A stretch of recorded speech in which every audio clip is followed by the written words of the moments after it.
Well, it's night 25. Honestly, though, it's really not nighttime. I woke up from a nap, and I thought, why not film a story time too? So I'm having a screwdriver with this. Check this out. Sausage Tree Pure Irish Vodka. I mean, the Irish are known for their potatoes, but they didn't go potato vodka. They went sausage tree, and then it says distilled with sausage tree fruit. No idea. Irish green and wild Irish nettle. And then there's a picture of what I thought was a rat with like a unicorn thing, and it says it's a little honey badger. So, it's pure Irish vodka. Delicious. To make a little screwdriver. And look at this! My friend Lewis Black. Everybody thinks he's really angry, but he does very sweet things sometimes for absolutely no reason. Sent me these socks. This is not an ad. They're called Puttis. Animal friendly, not made from fur, just a slipper sock. I guess Lou's thinking we're in for the long term. We're never wearing shoes again, and he might be right, especially people who perform in live venues. So, I'm set for the long haul with these socks. And they have little traction things on the bottom. It's pretty fancy, so you don't fall on a hardwood floor. Okay, and look at the tulips from Kroger. Come on. $12.99. Look how fun that is. They're still alive. It's great. I can't wait to get up there and get some more when I'm afraid I won't die in a grocery store. Okay, so let me get my feet settled here. There. That's a little more comfortable. After paying for the sessions, they recorded some stuff. And the tape duplication, we only had a few dollars left for the trip home. But we were completely hyped about what we were getting done. We drove back to St. George and mailed out the tapes. Positive something was going to get ready to pop. I feel it. Dad went back to work and I went back to school. Weeks went by and we heard nothing. Aw. Finally, one tape got returned from Bill Denny at Cedarwood Publishing. There wasn't an accompanying letter, so we weren't sure anybody even listened to it. Finally, Daddy got so frustrated he decided to make another trip to Entertainment Center and talk to people in person. Boy, this guy, he certainly doesn't give in. The tenacity is just astonishing. I would have given up, but he's not going to do that. Good for him. Wow, that's a lot of vodka. Shoo, buddy. I shouldn't be my own bartender. Okay, so he never seemed to have much trouble getting anywhere. Well, no, we've established that. He just goes in. I mean, it's not hard if you just ignore the front desk lady and start kicking doors in.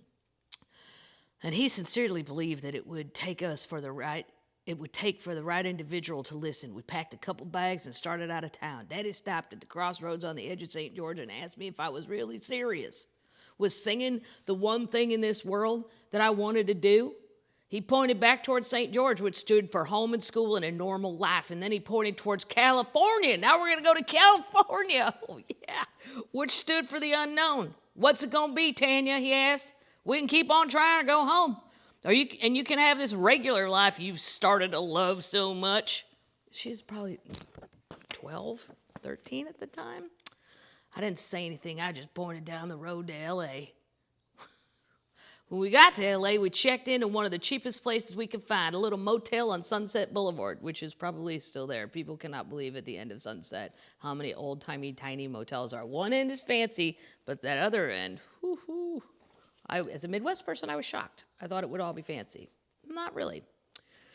When we got to L.A., we checked into one of the cheapest places we could find, a little motel on Sunset Boulevard. It was also one of the seediest places in town. I could look out the window and watch the hookers and the street people out hustling. You can still do that if you want.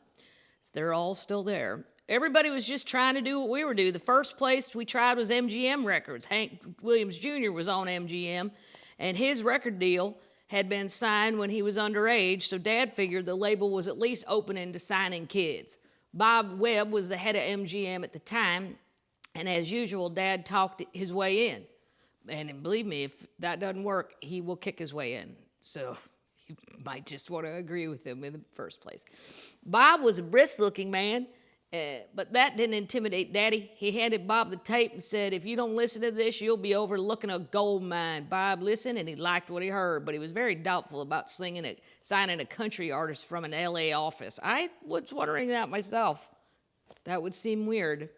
Yet he sat right there and made several calls to the people in Nashville. Bob even tried to call his friend Billy Sherrill, but Sherrill was nowhere to be found.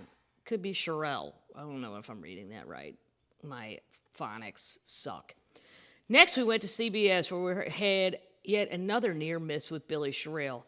Ted Glasser at Columbia listened, and he echoed Bob Webb's comments, saying, Mr. Tucker, this little girl is a good country singer, and I'd like to forward this tape to Billy Sherrill in Nashville. I don't think Tanya belongs in Los Angeles. Not yet, but she'll get there.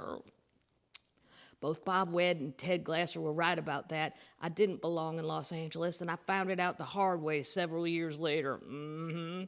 We went home thinking that finally something might happen. After all, an important executive in Los Angeles was pitching my tape to another important executive in Nashville. That ought to mean something. In the meantime, I was excited about playing the new session for some of my friends.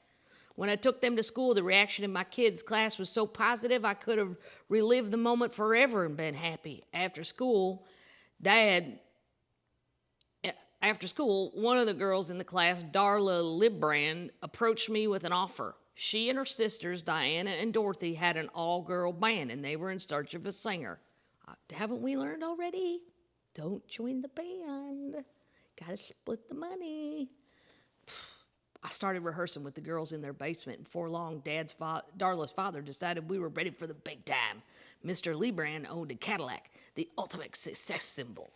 And so when he wheeled down the road to our old trailer, he looked like a man who could make it all happen, or maybe a Philadelphia lawyer.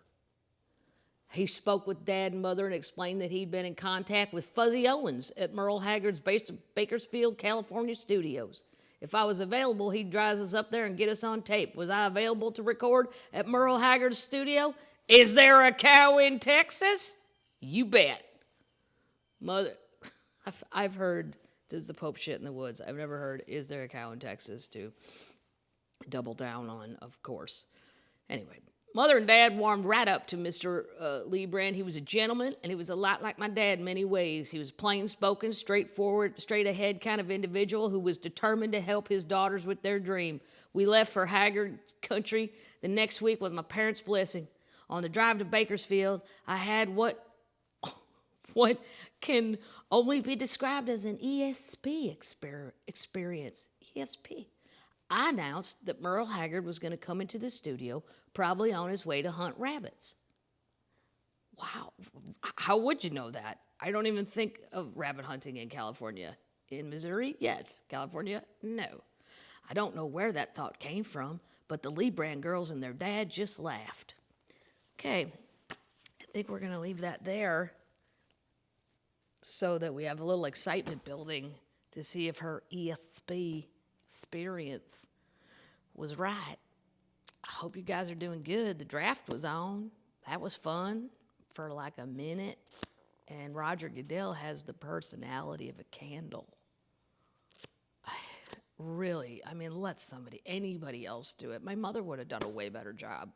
And he's terrible as a host. But what are you going to do? So that was fun for a minute. And as my friend Ron White would say, night-night, termite. But I'm going to put it plural because there's a bunch of you guys. Night-night, termites.